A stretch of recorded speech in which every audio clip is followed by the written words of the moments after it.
Hallo und herzlich willkommen bei mir auf Kitschwitch und heute bin ich im weltberühmten Wermatzwil. Noch nie gehört, ist ein wunderschönes Dörfchen im Kanton Zürich, im Kochstudio von David Geisser. Routenführung wird gestartet.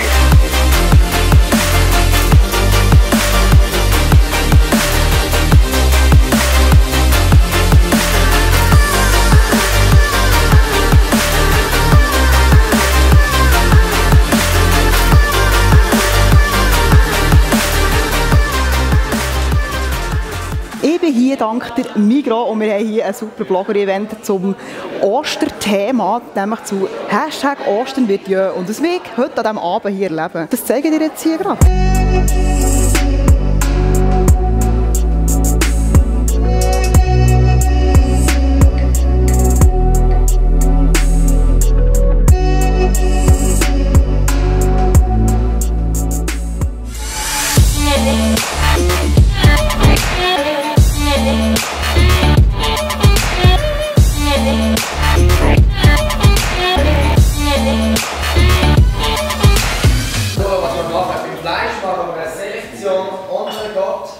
Wir wollen euch jetzt erstmal so ein bisschen arbeiten lassen und schauen, was ihr für Ideen habt. Wir können natürlich nachher gerne helfen.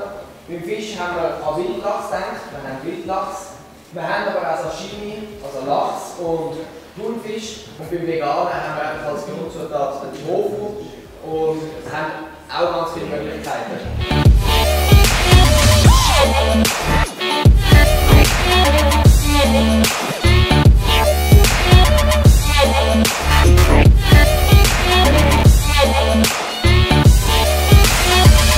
Also wir sind jetzt wegen Zutaten für eine Koch-Challenge aussuchen. Wir müssen ein Entrecôte machen.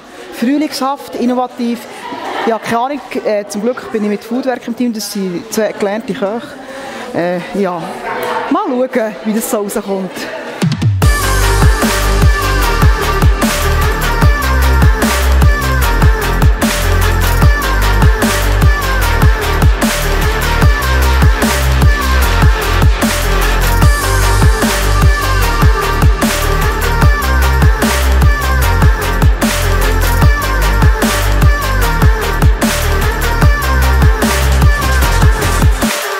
Also, wir sind jetzt hier voll in der Koch-Challenge.